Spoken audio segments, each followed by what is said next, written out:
Welcome to Backyard Oasis, a podcast designed by and for older adults living in the beautiful Pioneer Valley of Western Massachusetts and produced in the tech studios at Greenfield Community College in Greenfield, Massachusetts. Backyard Oasis reaches out to older adults who seek knowledge to help them live more thoughtfully, healthily, and happily, who hope to inspire others with their ideas, and who serve their communities in the interest of the greater good. We hope you join us frequently in our pleasant backyard oasis for wide-ranging conversations with a diversity of people who are growing older and want to talk about it. Thanks for joining us for this episode of Backyard Oasis. I'm calling this episode Keep On Churnin', Keep On Keeping On, enjoying life, feeling satisfied, and staying busy if that makes you feel good. I'm Dennis Lee with Dean Judy Raper from Greenfield Community College. Our guest today is Pat Sicard, Volunteer Coordinator for RSVP, the Retired Senior Volunteer Program. Pat is a terrific person to know if you want to stay busy and make your life better. We have Pat here today. I think we should start. Pat, how are you? I'm great, Dennis. How are you? I'm good. Great to see you anytime. I've known Pat for, I think, since the Civil War, but we still have maintained a friendship. But anyway, let's talk about what is RSVP. It's kind of self-explanatory, but how would you say it? Well, it as you said, stands for Retired and Senior Volunteer Program. We are a federal AmeriCorps seniors program, locally sponsored by Community Action of the Pioneer Valley. That said, our mission is to get to know people 55 and older who want to be engaged in their community. And I'm a social worker by trade, so I ask a lot of nosy questions and get to know what the person wants to do, has done in the past and liked it, has done in the past and never wants to do it again. And we work with 53 nonprofits in Hampshire, Franklin, and Hampden County. And so I look to see what sort of volunteer needs our 53 site partners might have. And then I get to matchmaking. I connect the volunteer with an appropriate volunteer position at a site close to home. And then I follow the match, make sure the person is happy, the site is happy, do tweaking and whenever needed. And Dennis, I have known you forever and ever and ever. And we were trying to figure out today how we met. We can't remember. We can't remember. It might have been on my granddaughter's field hockey field when Dennis was taking pictures, and I walked up and said, "Hey, you want to volunteer?" I don't know. Anyway, that's pretty much what it is. We have 400 volunteers doing 300 different volunteer positions. And my job is to make people happy. And it is absolutely rewarding. I think I was going to ask you about your magical process, because you really... I always think you have a magic way of bringing people together. It's certainly because of you're just a nice person to know, so it works. But I was looking at your history, and it's interesting because you started volunteering as a teenager when your mother volunteered for her women's club event. We'll go forward maybe about how you got to where you are now, but how was that? Did she say you better come along? Or you wanted to come along? Why are you interested, or why were you interested in volunteering? Well, at first I wasn't, but my mother was very persuasive. So you say I'm persuasive, that's where I come rightfully by it. So she would have events, and she would say, I need some help and I need your help.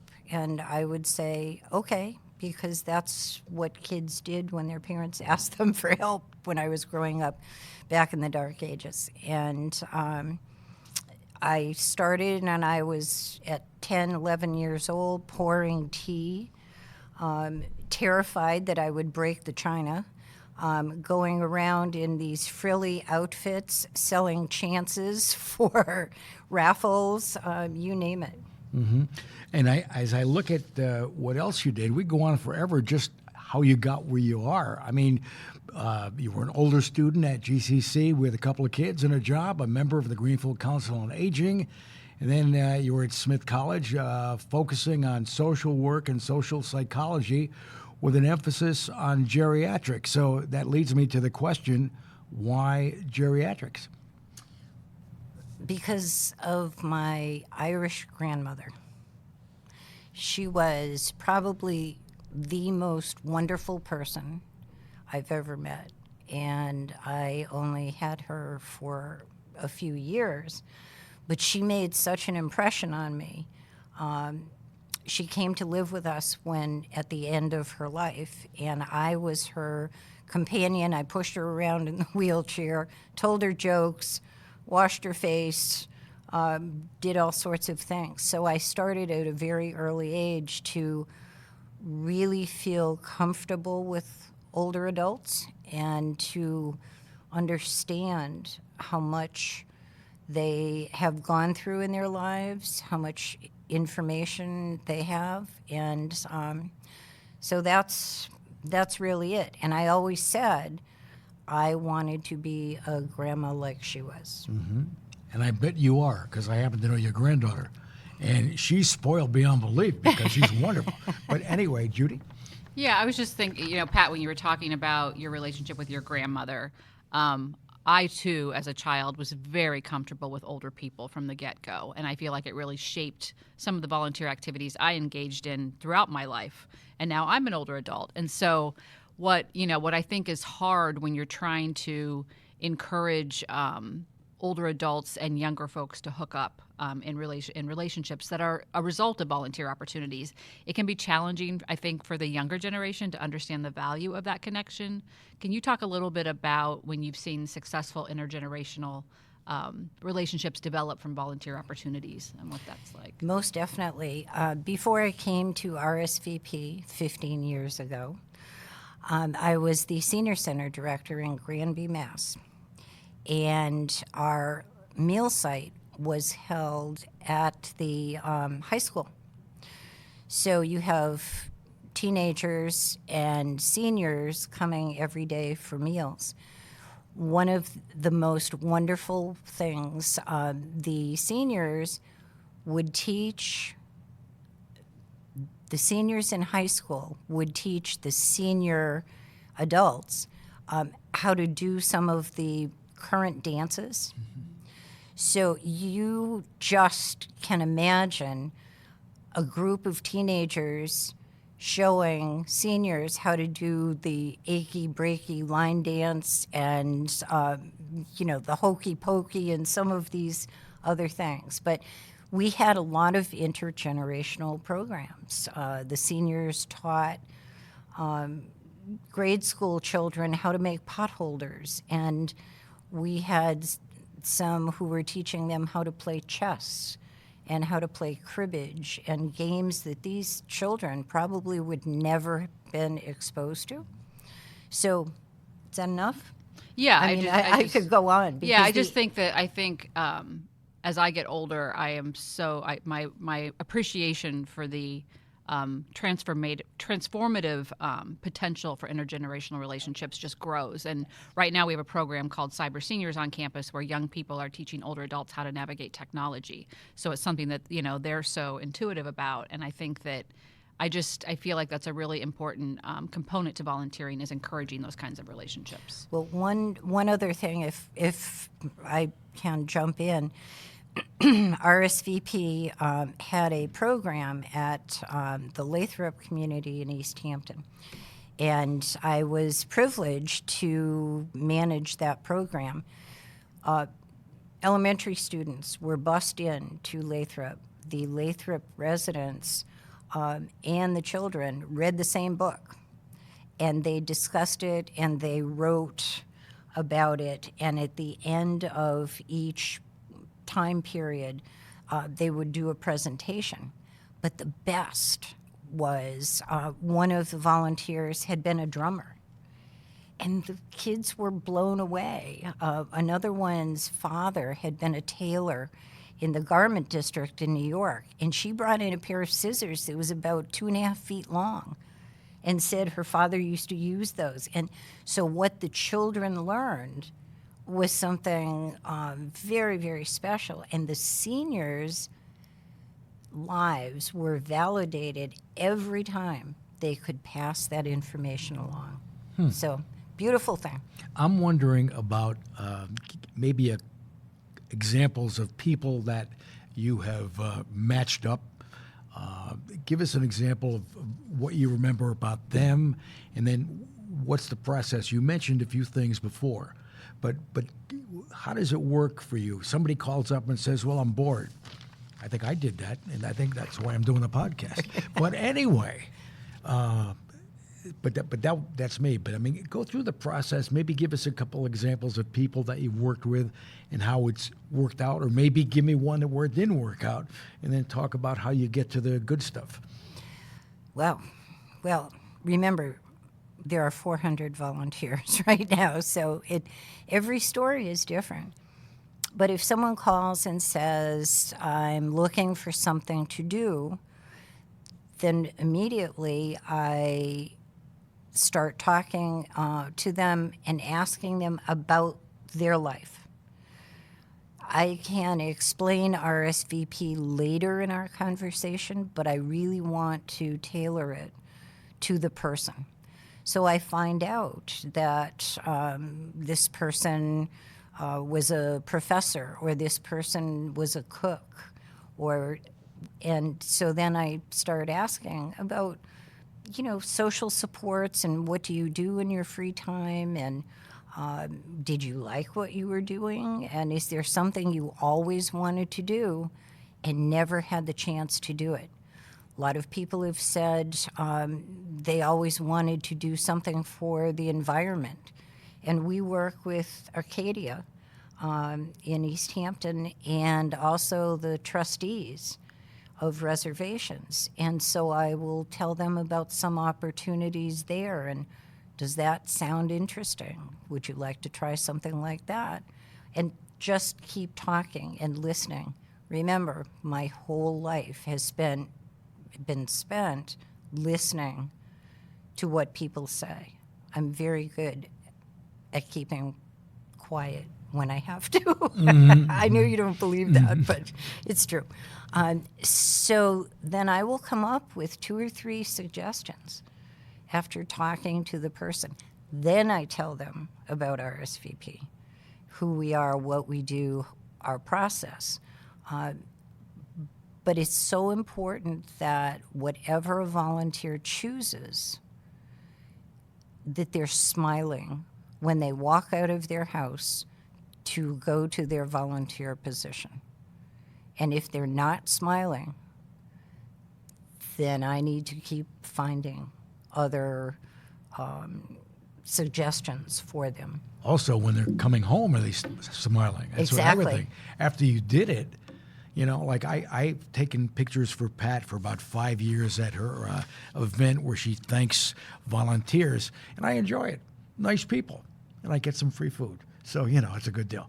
But it's just like Judy. Judy is the dean, but we've had some meetings about podcasts. People like Judy. Now, I'm not sure if it's because they like Judy or, well, she brings pizza. So, that's like a thing where we like Judy, but we like the pizza. But it's a good thing. You're with nice people, you feel comfortable, and you can do your best work. Have you had people say, well, Pat, how could you do this? I don't want to do this. What's your success? Not a number, but is it a highly successful thing? And most people call you are able to hook up and bring people together? I would say it's a fairly small percentage of people who are not happy with their first choice. But we don't give up. We don't leave people and say, oh, I'm sorry, I can't help you. try some other place. We keep trying. And so I have had people who said, this really isn't for me. I don't feel comfortable. It's too much walking. I have to use the phone and I'm not good on the phone, whatever it is. And so that's fine. We just keep on going. Mm-hmm. What have you learned about the needs of seniors? Now, you mentioned at Smith you were involved in geriatrics, but what over the years, if somebody hasn't really thought about it, what do seniors need that you're able to give them in the way you communicate or what you have them do? Let's see, communication. I always listen. I think that's the most important thing, and validate what the person is feeling. I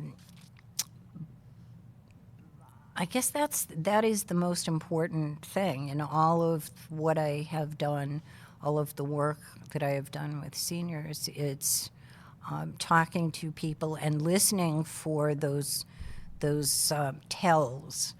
If someone says, I lost my spouse 2 years ago and I'm bored, that person is lonely. They may be bored, but they also are grieving. And if a person says, I just moved to the community, they're looking for friends. Sometimes people say to me, oh, I used to work and I really enjoyed working and I miss it. We actually have found jobs for people who called us to volunteer because that's what they wanted. Mm-hmm. But I always say to people, when I have matched them with an organization and the organization hires them, remember, when you retire again, you're mine. That goes without saying. Mm-hmm. Well, I think it's great that you're able to bring people together, and I can say from working around Pat, when you talk to her, she always has something she remembers. She always says something nice, or she remembers something about your relative. So when you get off the phone with her, she gets to volunteer for a particular event, but you feel good, and that's a good thing. If years ago when I was on the radio, I used to say that. I would tell a lot of corny jokes over the years, and I would say things like, I don't tell intellectual jokes, but if I get somebody to smile and you go, oh, that's corny, and I would say to somebody, well, okay, but were you smiling before? And they'd say, no. I say, are you smiling now? Yep, thanks, thank you, I won.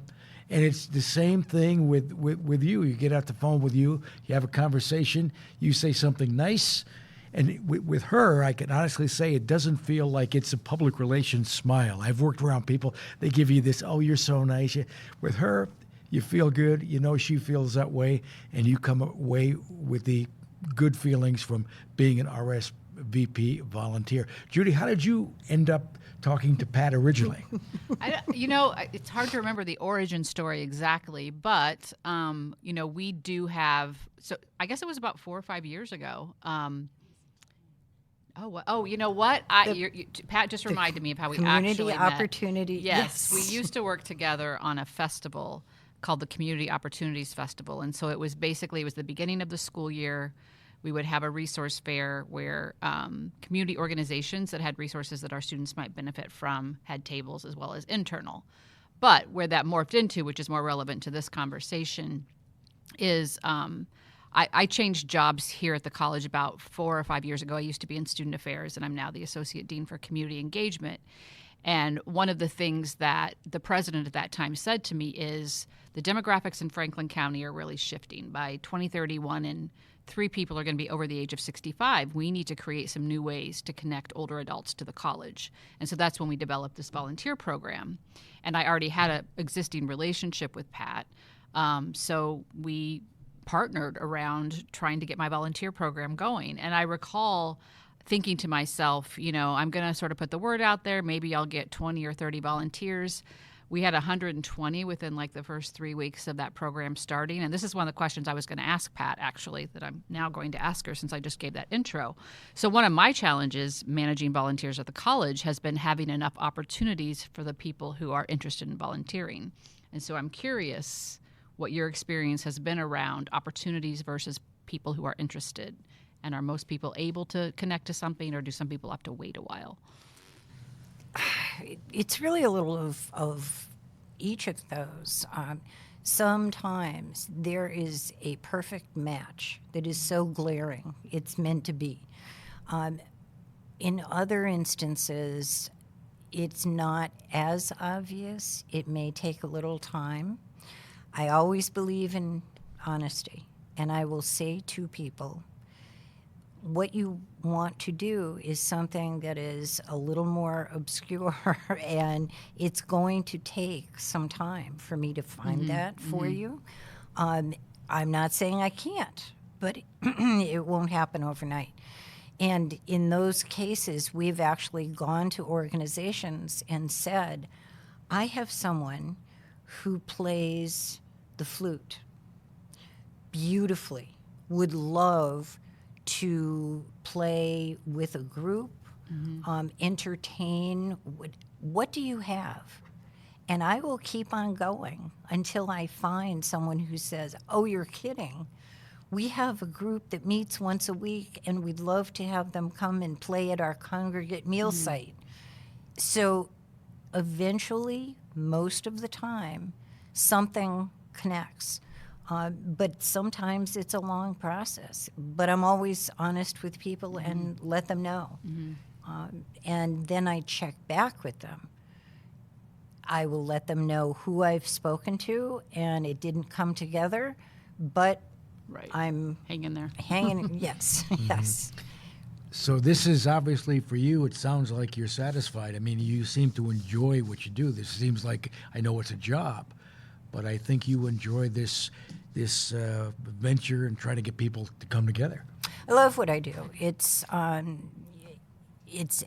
melting of the whole social work, finding, I do a lot of referrals for food insecurity, for housing, for when I'm working with volunteer. And years ago, in my checkered past, I ran a job training program for the Dukakis administration.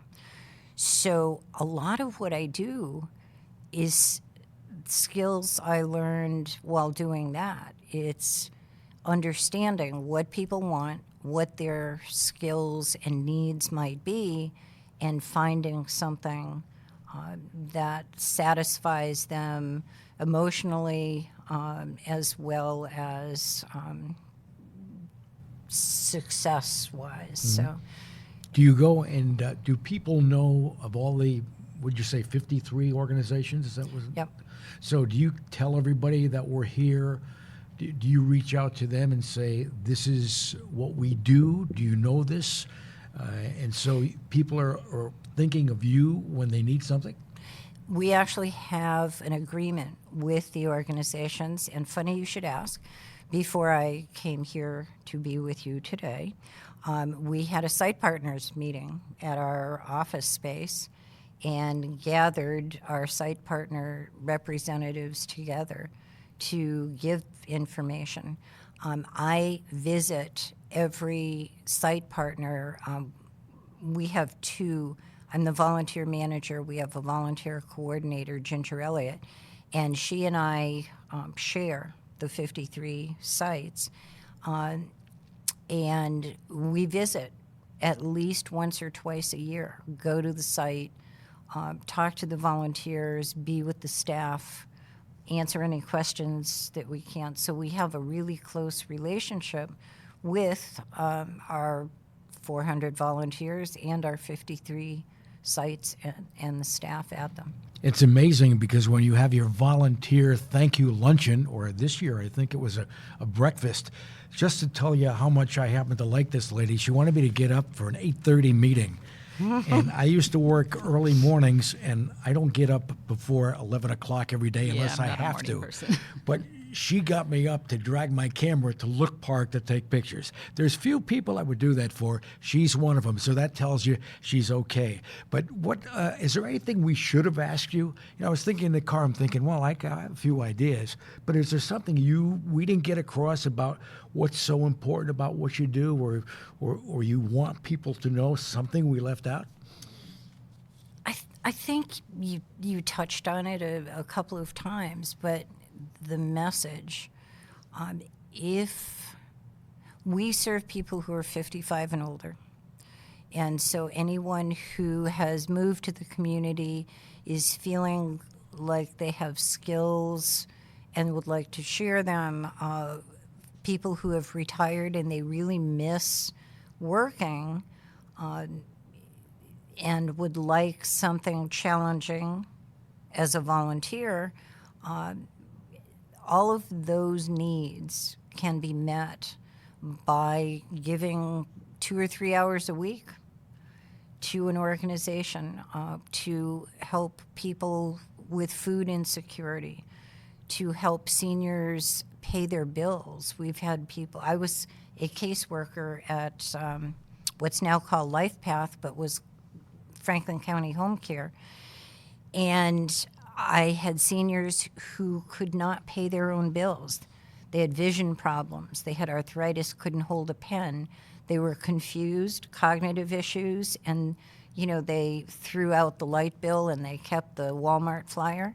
And we have volunteers who go once a month and help to keep people current, so they don't get their lights shut off or their fuel not delivered. So the volunteers have such important roles, whether they are in the emergency room of a hospital and they are the go-between between the patient and their family members sitting waiting for news, or helping people who no longer can drive, but they have doctor's appointments. And I say to people, what would you do if you could no longer drive and your doctor wanted to see you in 2 weeks? How would you get there? Especially if you live in the hill towns where there's no transportation. Mm-hmm. And it's our volunteers who do that. So if somebody wants to get involved with RSVP, they're listening and they're going, wait a minute, I think I'd like to have a conversation. What's the first step?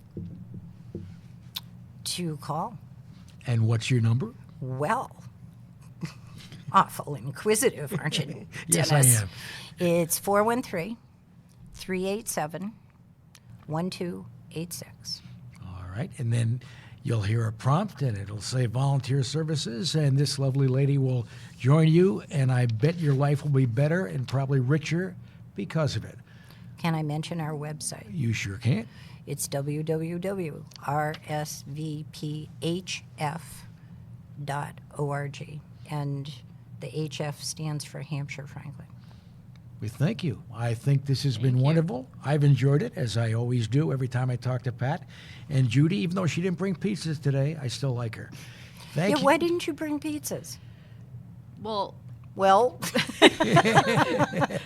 today was professional development day at the college, so I've been in meetings all day and did not have time to get the pizza. You have you have the excuse. Okay. We'll accept that excuse We will. this time. Thank you. Thank you.